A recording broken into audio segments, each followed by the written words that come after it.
All right, guys, good to see everybody. After a review of the film, first of all, our guys played hard. I thought they prepared very well. After looking at the tape, number one, as coaches, we need to put them in a better position to have success. And number two is when they're in the position to have success, they have to execute. Overall, though, I thought our players had a lot of want-to. There was a lot of mistakes made, and most of the mistakes can be fixed by coaching, getting them better. I take the responsibility of myself. We've moved on. We've watched the tape yesterday. We dealt with it, the 24-hour rule. Now on to McNeese. A little bit about McNeese. Obviously, they're coached by Frank Wilson, who I believe is one of the greatest assistant coaches that ever came to LSU. He's a great recruiter. I worked with Frank. He's a great coach. I'm glad he's coaching my son. I'm glad we're playing McNeese. I love playing in-state schools. I think that is good for the state, and we're glad that McNeese is coming to LSU. A little bit about McNeese. Obviously, we're playing spread offense. My son Cody's the quarterback. Josh Matthews, he and Josh have had a good career so far together. They are good players. Now, defense, Isaiah Chambers, All-American, outstanding rusher. I think he's a transfer from Houston. They play a 4-2-5 and a spread on offense. Out for this game is Sony, John Trey, Austin Deckles, Ali Gay, and Cam Wire. All right, any questions? Oh, yeah, well, last thing, I'd like to thank all of our fans that showed up in Los Angeles. It was a great venue. I want to thank all those guys that came there, came to Los Angeles. Our team, myself, we really appreciate it. We look forward to playing in Tiger Stadium. Look forward to Tiger Walk being full. We look forward to Tiger Stadium being full and get back on a winning track. Any questions? Hey, Ed, I have two. I'll start with the second one that just popped because the offensive line. How do you manage that position with those two guys being out? Yeah, guys are going to have to step up. Charles is going to have to step up. Anthony Bradford step up. Chason Hines a little bit beat up. He's going to have to step up. We're going to have to play some young guys. We're going to mix and match and see what's the best thing for our team. In pregame, I saw you were pretty animated with DJ and Jake. Did you, as a defensive coach, did you sense maybe some of those issues before the game? As far as what, Mike? Dominic?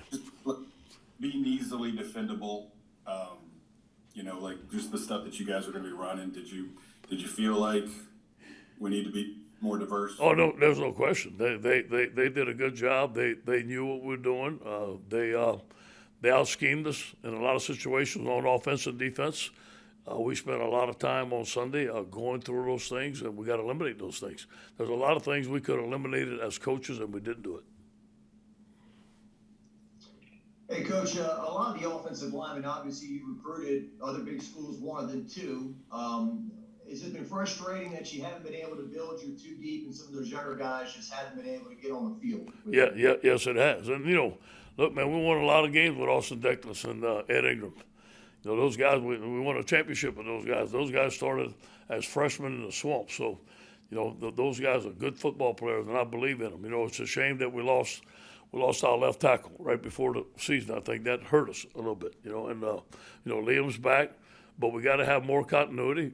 They just got a new offensive line coach. I'm not making an excuse for them, but it's different for the guys. It's going to take time for them to gel. I believe in Brad. I believe in this offensive line. Some of these young guys are going to have to step up. Hey, you did find a few runs on that opening drive to start the second half before the turnover, right? Did you find you were Yeah, we felt like we had to come out and run the football. We felt a couple of cracks in their defense. I thought our guys made a couple of adjustments at halftime that worked, but still, it was nowhere the variety of runs. It was nowhere the style of runs in which we need to run at LSU. And we had a meeting on that, and that's going to get fixed. Hey, Coach, given the circumstances of how the last weekend went, the immediate move, and then going all the way to Cali for the game, how much do you think the impact of the past week affected the gameplay itself? Yeah, I would like to think zero. Now, I don't know if it did or not. And because we were lucky, like I said, administration let us go to Houston. We were kind of in a little cocoon there.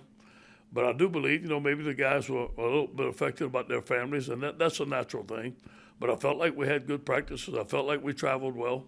I felt like we were ready to play the game. I didn't see many distractions during the week besides us having to move and their families being in harm's way. Coach, switching gears a little bit to McNeese, we got to talk to Cody yesterday, and he said that you were watching the West Florida film and kind of were able to talk to him a little bit about that. What was that conversation like? Well, it's kind of like it was the first time I got to watch it, and I want to evaluate our opponent, but I also want to cheer for my son. So it was a little bit different. But you know what? I thought he made some good throws. They moved him out. They spread him out. I thought Josh made some good catches. I thought that they had a good game plan. It looked like they played well. A little bit more in sync. It's the second year under the same offense. So I thought the timing was okay. It was pretty good. I thought he scrambled pretty good. I thought the offensive line blocked better. Hey, Ed, Wilson, the Advocate. You mentioned that when they got the Hurricanes, I mean, these two teams, McNeese and LSU, probably understand what it's like to go through a hurricane as well as anyone, and you know it being from La Rose. Yeah. How do you deal with that? Just seeing your hometown be affected by that and seeing so many people in a state that you know so well be affected by these things. Yeah, I wanted to use an internal motivation. I wanted to win for them as bad as anybody. And I'm more disappointed in the loss than a lot. And, but you know what? You got, when you start playing for that and stuff like that, it kind of gets out of why you're playing the game. You know, you got to play the game to win and focus on the fundamentals. And I wanted to win just as bad as anybody else for the people in the Rose and the people in Louisiana. It just didn't happen. But, hey, it's the beginning of the year. I do believe we have a great team. I do believe we have a great season. And it starts this week with McNeese. Hey, Coach, this is Glenn West with LSU Country. You know, I think this morning in your interview, you're saying one of the things that was, I guess, disappointing with the defense was kind of the crossing routes, the issues you guys have had with the crossing routes. I'm just curious as to how you can, you know, improve on that in a week's time, and just kind of who are some of the players you're hoping will step up. Well, we went back and we looked at why we're not covering them. We had an extensive meeting on that. We came up with some drills to help our guys cover the certain crossing routes that we've seen. We had seen some different stuff that they hadn't seen. We saw some different stuff that we hadn't showed them in practice. So that's coaching. And so I think we fixed that. We made a couple of adjustments, a couple of calls that when they get in a couple of formations that we can take the heat off of the crossing routes. So I know we made some adjustments this week. I saw live action the first time with our defensive coordinator, so he's got to learn our players got to learn our defensive coordinator, and we got to make a big jump this week. Coach Mike Scarborough with TigerBait.com. How lengthy is the list of things that you have to get fixed in a hurry, and what are going to be the few easiest things that you're going to be able to fix the quickest? Yeah, I think that when you look at the film, the thing I was most pleased with the effort and the want-to of the players. There was no question about that. It's been like that. It was been like that every day of practice. So the leadership, the continuity of the team, everything else can be fixed. But that right there, to me, is the most important. They've got it. Great leadership, a great team unity. Now, it's fundamentals. It comes down to stance, alignment, assignment, simplifying stuff. Make sure, let's see example for offense. We have to protect the quarterback better. Whatever that takes to protect the quarterback, we cannot let our quarterback get hit. And we got to have short, easy throws and put the ball in our playmakers' hands in space and let them make plays. So that, and have a more variety in our run game. So we got to get that going. On defense, we got to be able to stop the run. Whatever that takes, whatever we got, gap football, whatever it takes to stop the run, we got to do that and eliminate the explosive plays. We had 11 explosive plays, and that's way too many. Yeah, just to kind of follow up on the offensive line. I mean, is there like a clear thing that's pinpointable that needs to be fixed, or is it more just about continuity and guys needing time together? I think there's some. We need to help them out in the variety of runs that we run. I think if you only run one or two runs, people are going to key in. Or they know what you're running. They're going to overload the box, and they practice those runs, and here they are. And, they get coached too. I think that the more we can get the ball outside with our players, the more we can have gap schemes, the more we can help our offensive linemen out, the better we're going to be. I think it starts with us as coaches. We got to help them out.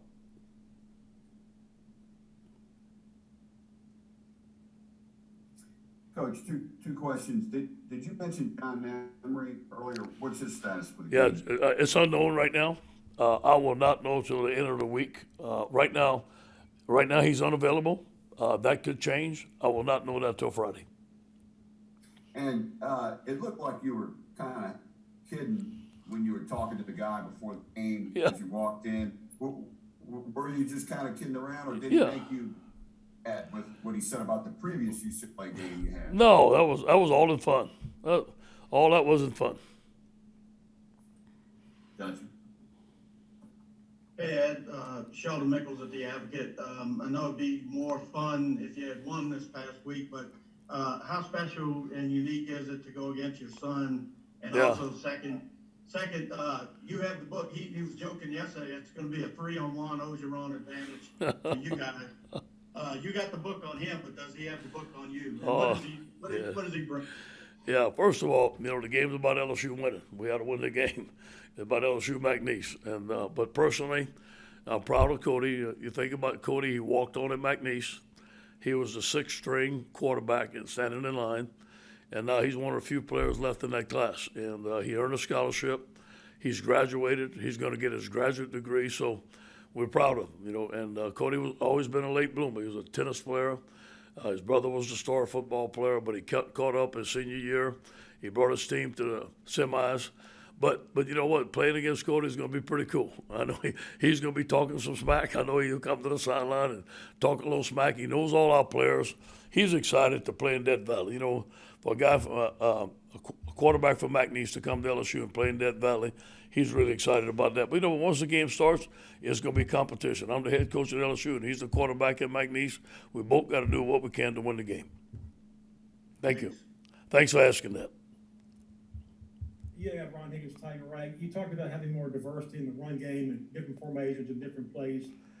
Did you not know that was not in the game plan for this opener? And secondly, couldn't that be adjusted during the game?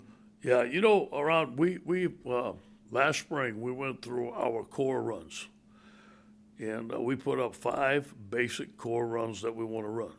Now, obviously, there was going to be some other runs that you sprinkle in the game plan and stuff. Now, those 5 core runs are going to be run through different formations, motions, and shifts. I think the game plan got dwindled down a little bit because of the blitzes, because of the stunts that they were doing, and we felt sometimes that we may be running into them. I have to check out of them. So I think it's a combination of what they were doing and a combination of us just doing a little bit better. Coach, this is Josh Sibley with Louisiana Gridiron Football. You had spoken previously about limiting the RPO with Max, and I know you wanted to limit the possibility of injury, but do you plan on allowing Max to use his legs and run the ball a little bit more? Yeah. And also to follow up, do you think it limited Max last week too much to not have that ability? First of all, we never told him not to run. Okay, and he could have run anytime he wanted to if he needed to scramble. We need to run a couple of more zone read options with him. We ran some, and there were some situations that I think he could have pulled it, and he could have outran the guy. So I think it's a combination of both, but no way did we mean to limit Max's mobility and him extend plays with his feet. Anytime he felt the need to scramble or run, he has the freedom to do that. Nobody told him not to run. But we're not going to run quarterback powers with him, quarterback leads, and just have a quarterback run offense. We're not going to do that. Hey, Coach, it's Brent Martell here with AP. How are you? Good. So I'm just curious about just the psychology of a dad when you think about all the ways and the language you've used to implore defensive linemen. I know that's your specialty to get after the quarterback. Yeah. You're probably pretty passionate in the way you've tried to convey that at Yeah. times. When the guy you're telling him to basically pile on top of this, I mean, how do you deal with that? I mean, is it challenging? Yeah, it is challenging, but I'm a coach the way I know how to coach. And I may tone down a couple of words I use because it is my son. But besides that, Cody knows we're coming, man. Hey, we're hungry. We have this taste in our belly, and we're coming, and McNeese is on our way. He understands that. Yeah, Ron Higgins again. Can you say, not naming names, but how many players were suspended for this game? I'll just show you the guys that are unavailable, and that's unavailable. I mean, and when you look at suspensions, do you kind of space them out for non-conference games most of the time? That's what you try to do? We can't do that. Yep. We can't do that. Yep. Okay. Good question. Hey, Coach, this is Shea Dixon with 24/7. Is coming off a game like that and going into a game like Nice, is this a time where, as a coach, you kind of want to get some other guys out there in spots and see what they look like, or is it more about let's keep moving forward with the guys we had and try to clean things up from there? Yeah, just moving forward, the guys we have, let's play. We got to play. We got to play better. And obviously, you never can tell. McNeese is going to come in here and give us a game. Look, hey, the 2019 team, I think, Northwestern had us at halftime or something like that. These guys are going to come play their best game. There is no planning on pulling back or nothing like that. We got to get better with our football team. So, however the game goes, now if we can put guys in at the end or whatever, we can put them in. But we got to play our best to beat McNeese. We got to play our best to get this taste out of them out and start feeling good. Sorry. I was going to say with one more, just what did you think of Besh and Brian Thomas? I know they didn't get a ton of looks, but did you see enough to think those are guys that are going to help you out this year? Excellent. Excellent. They've been excellent in camp, all our young receivers. And Besh made some good plays, made some good catches. Brian Thomas looked like he belonged out there. We need to play him more. And just two injury things. Jay Ward, Jared Small, what's their status? I think Fox reported that Jared is out for the year. Jared will be out for the year. No question about that. I'm not sure about Jay Ward yet. We're going to see it then. He's questionable. I would list him doubtful for this week. We'll see. But I'll know more about Friday. Coach, how wild is it that Bobby Hebert, the quarterback, had the lineman's son, and you, the lineman, had the quarterback? That's a good question, Glenn. I can't figure that out. But I never thought of it that way. That's funny. Coach, to your knowledge, in not even just in college football, in pro as well, has there ever been a coach coaching against his son, and not just like, an offensive-minded coach, but you're a defensive-minded coach, and you're going against your game plan for your son? Yeah, I'm not sure. I'm not a history buff. I haven't checked it, but I think that John Elway went against his daddy one time, and obviously that was on a big stage. And no, I don't know of any instance that has happened. I'm looking forward to it. Bobby April is a mentor of mine. He said, "Man, enjoy this. This is a special moment," and it is. And for me to be the head coach at LSU and for Cody to be the quarterback at McNeese and us to play together, he called me today. He said, "Hey, Dad, I only get 4 more tickets. Can you help me with tickets?" Hey, Coach, watching the tape, when Max got the ball out on time, y'all had some success. Yeah. Did you see some positive there Oh, yeah. that you can build on? Oh, yeah. You look at we came out there smoking, man. It looked like offense. We were going. And all of a sudden, we started getting pressure on the quarterback. He missed several balls. As you know, you all saw number 33 was wide open. We missed that ball. Some balls were low. He was really good at times. Times he's got to get better. But again, it's his first start, but his first time. He's the man. He's the quarterback. And we're going to give him time to get better, but he needs to improve. Did you see some jitters that maybe we didn't see last year? Yeah, a little bit of hesitation. But look, those guys were in the face. They were loading it up. There was zero blitz, and he was getting hit, and he was tough. He hung in there. I said, get Garrett ready, and he didn't come out. And, he got hit way too much.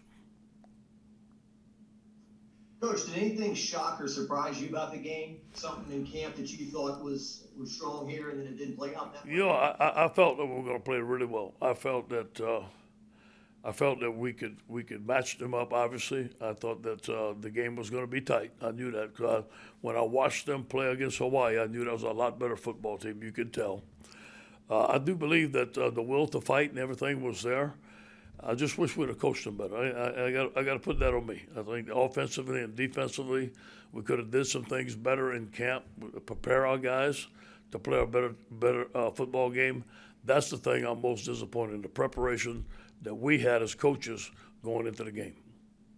And you mentioned Max real quick. Is there something to be said? He didn't play against crowds last year. Some of these guys were getting crowds for the first time, opposing crowds. Yeah, you know, that's true. That's true, Jacques. But knowing him, man, that crowd probably fired him up. But hey, you know what? We'll see. He's got to get better this week. He knows some things to improve. And hopefully I can get Garrett in this week. I plan on playing Garrett. Let him play and get some snaps, and let's see what he can do. Hey, just one more on Cody. I know in the NFL, sometimes when brothers play against each other, they have to cut it off during the week. When are you cutting it off with Cody with the phone calls? Never. That's my son. Never. All week long? That ain't okay all week? That's my son. I text him 3 or 4 times a day. We call 3 or 5. Me and Cody are best friends, so that ain't never gonna stop.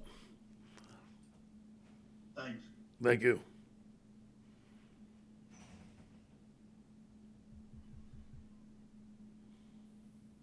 Anybody else?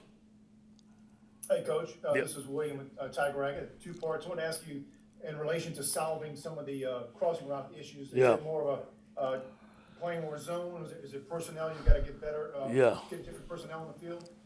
Well, as far as the crossing routes, I do believe is zone. You know, sometimes we have some match zone principles that we have to look at, see if our guys can trust their keys and get it.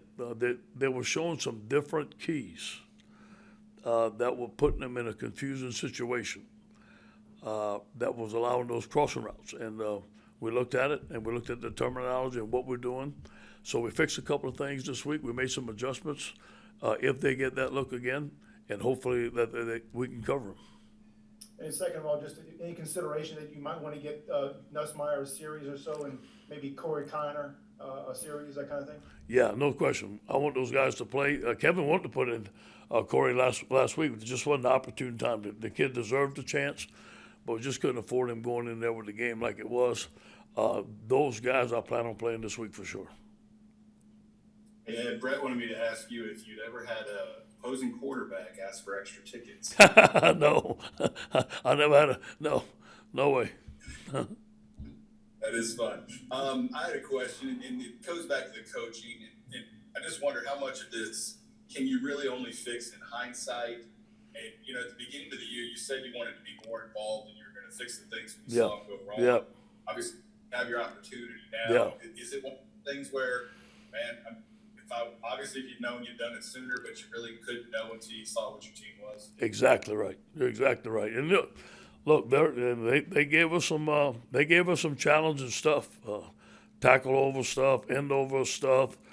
Almost every down was a slide the front, adjust the back end, and they were going fast. So it was a challenging offense. We knew that going into it. I wish I'd have prepared the team better. Now that I knew what he was doing, I think I could have showed the team more of that. So that falls on me. But all the things that we saw on tape, we spent 8 hours on the tape on Sunday, are all fixable. Everyone can be fixed. Coach Scooter Hobbs in Lake Charles, you were at every McNeese game last spring. What difference did you notice from watching the tape of their opener? And also, how much time has Cody spent around LSU's practices and stuff? Yeah. Well, first of all, I do believe that they were more in sync. I thought on offense, I studied the offense more, obviously, because I'm a defensive coach, and I thought they got rid of the ball quick. They moved Cody around. They sprint him out. They had some boots, which is his strength. I thought they caught the ball well. I thought they had a good plan. Cody comes around here all the time. Our players love him. He's at our practices. He comes to our practice. Frank Wilson, their staff came to our practices. Cody comes throw the football on the field here. So he's a member of my family, just like anybody else. He's around. Hey, Coach, this is Josh Sibley again. What is the status of Coy Moore? He seemed to have success on big third down in the first half, and kind of seemed to disappear in the second. Yeah, well, he doesn't need to disappear. We need to find him, and he's good. He's okay. Yeah, he had a nagging injury throughout the summer, but is fully healthy now. He's in good shape, and there's nothing wrong with him. So, yes, we do need to get the ball to him. We need to get the ball to Keyshawn Butte earlier. I thought he had a fantastic night with 9 catches, whatever it is. The guy's a dynamite player, but we need to find him early. Okay. Thanks, Coach. Thank you guys. Go Tigers.